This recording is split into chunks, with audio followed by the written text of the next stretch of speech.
Hello student, welcome to my channel. Today we are going to discuss a very important topic that will be on integer, and this is the multiplication of integer.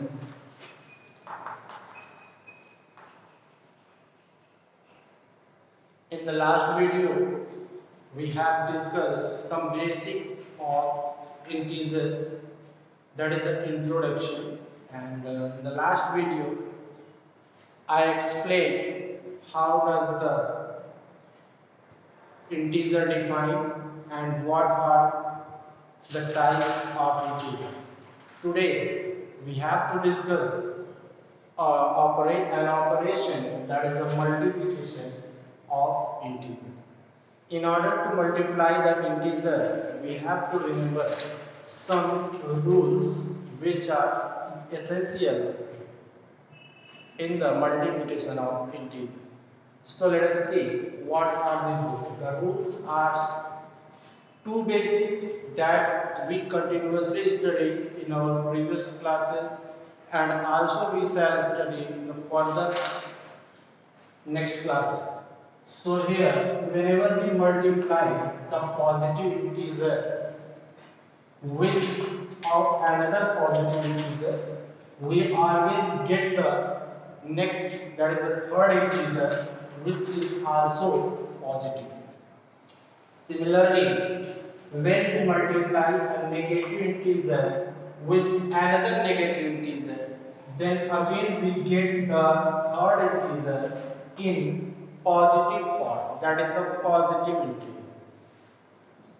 The next, when we multiply a positive integer to the negative integer, we get negative integer. Similarly, when we multiply a negative integer to positive integer, we again get a negative integer.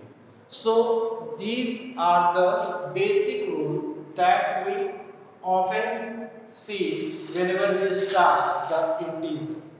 Okay, so I think that there is no any doubt in this rule. The next, in your previous class, I explained how we represent the integer on the number line, but there we have discussed the addition and subtraction. Here we are discussing about the multiplication. So here we shall know about to represent the integer on the number line with multiplication. Just suppose that if here 4 is multiplied by 2, 4 is multiplied by 2, or you can say that 4 is multiplied by minus 2. So when 4 is multiplied by minus 2, we get minus 8. Then we get minus 8. So here we can see that a positive integer is multiplied with negative integer, the result we get in the negative form. But here we have to represent this multiplication on the number line. So let us see how we do this. So first of all, draw a number line. As you know that the 0 is the middle point, and the number which lies on the right side of the 0 are positive integer, that is 1, 2, 3, 4, 5 and 6 and so on.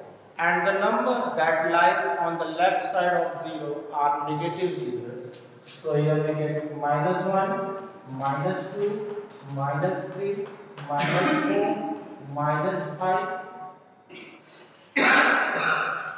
minus 6, minus 7, minus 8. Okay, students? So these are the integers that I represented on the number line. Here 4 is multiplied by minus 2. So here we have to see that Here, when we multiply 4 by minus 2, then we start from 0. And here we can see that 4 is multiplied by minus 2. That is the result that we get will also be negative integer. So here we only move on the left side of 0. Here we needed to move on the right side of 0 because the result we get in negative form. So here we have to only move on the left side. And how? Here minus 2 is multiplied by 4. That is, we have to jump 2 steps from 0. So in the first, we shall get the first step from 0 to minus 2. In the second, we get minus 4. In third, we get minus 6. And the last, we get minus 8. So in this way, we can get the result as minus 8, which is the product of 4 multiplied by minus 2. If here we multiply 4 by minus 1, then we move one step. But here 4 is multiplied by minus 2, therefore we jump 2 steps in each condition. Okay, so in this way we can represent the integer on the number line using the operation of multiplication. Okay, students, so I hope that this concept is clear. Now let us see some properties on the integer.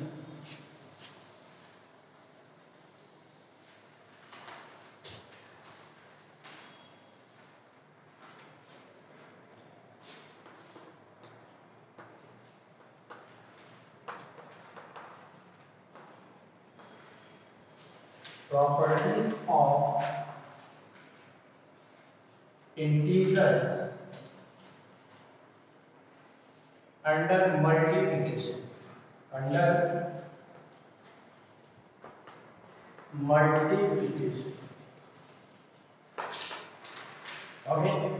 In previous class we have discussed the properties of integer under addition, and here we shall discuss the same property, that is the positive closure property.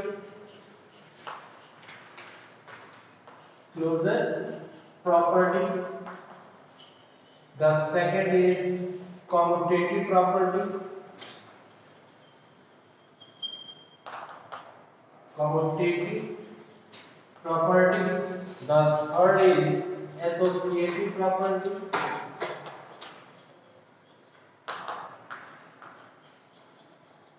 And the fourth is distributive property.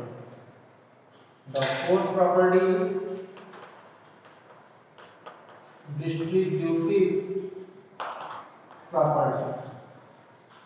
And the fifth property that we have discussed in the previous class was additive inverse. Since here we are going to discuss the property under multiplication, therefore here we shall discuss the fifth property, that will be multiplicative inverse. So the next property will be multiplicative inverse. Okay, so there are 5 properties that we have to discuss under multiplication. So let us see each property one by one, and student try to understand what I want to say here. So let us see what is the closure property.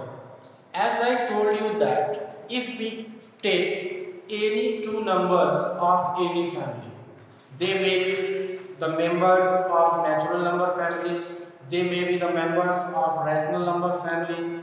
Okay, similarly, since here we are studying about the integer, so here first we take two integer.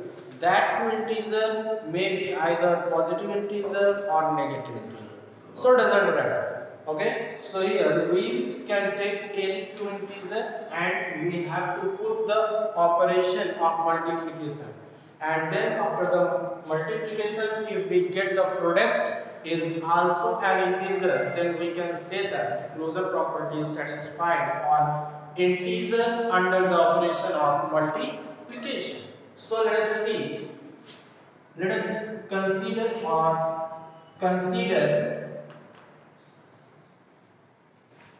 4 and minus 5. 4 and minus 5 be any two integers. Okay, and then we have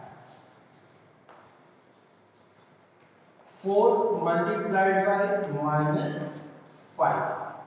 Okay, here we have to take any two integer and we have to operate with multiplication. So let us see what we get in the next. So whenever we multiply here, we get minus 20, and minus 20 is also an integer. Okay, minus 20 is also an integer. So here we can say that 20 is also the member of integer family. Therefore, the closure property is satisfied with integer under the operation of multiplication. Okay. Now the next, let us see the commutative property. One more time, I would like to explain the closure property. So, what is the closure property? So, in the simple language, we can say that if we take any two type of numbers from any family, and if we operate any operation, and in the result, if we get the quantity or number which belongs to the same family, then we can say that it satisfies closure property. Okay, now the next, let's see the commutative property. In commutative property, the meaning of commutative is interchange in the order. So here, if we take two integers 4 and minus 5, and if we multiply in the first case, we get 4 multiplied by minus 5, and here we get minus 20. In the next, if we interchange the order of these two integers, that is, if we multiply minus 5 by 4, and if here we get the same result in the next step, then here we can say that 4 multiplied by minus 5 is equal to minus 5 multiplied by 4, which is equal to minus 20. So in the both case, in the first case we can see that the order of 4 is first, and in the second case we can see the order of 4 is second.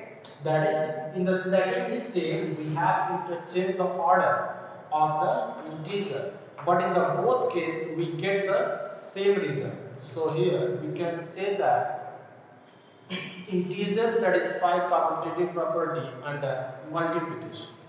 Okay. Okay, students, so I hope that the second property of integer is clear to everyone. Now let us see the next, that is the third, which is very important property, and the third property, that is the associative property, is different from the other two properties that we have discussed above. Okay, so let's see the third property carefully, because such property may be asked in your examination. So, in the point of view of examination, the third property is very important, and the third property is associative property. Okay, so now let us see what is the associative property. In order to satisfy the associative property, we need at least three elements or three members. So here we can get 3, minus 4 and minus 5 are any three integers, and if we write them in the form 3 multiplied by minus 4 multiplied by minus 5. Okay, so here From the rule of Boltzmann, first of all, we have to solve the number inside the bracket. So here we get 3 multiplied by minus 4 multiplied by minus 5. Since here the both integers are negative, and as I told you that when a negative integer is multiplied with another negative integer, we get the result always positive. So here we get 4 5s are 20. And in the next 3 multiplied by 20, we get 60. So in the first case, when we write these three integers in this form, we get the result as 60. Now let us see in the another form, that is, if we write these three integers in the form of 3 multiplied by minus 4 and multiplied by minus 5. So here we get 3 to the 12. So here we get minus 12 because here one positive integer and other negative integer. And when positive and negative integer multiplied, we get the result as negative integer. And it multiplied by minus 5. So here the both integers are negative, and wherever we multiply the both negative integer, we get the result as positive integer. So here 12 5 is 60. So in the both case, we can see that the integers, the result are same. So here we can say that associative property under multiplication is also satisfied by the integer. Okay students, so I hope that these three properties is clear to everyone. If you have any doubt, then please go to the comment section and mention your doubt. I will clear in my next video. The remaining two property we shall discuss in my next video. Okay, so keep watching. Till then, goodbye.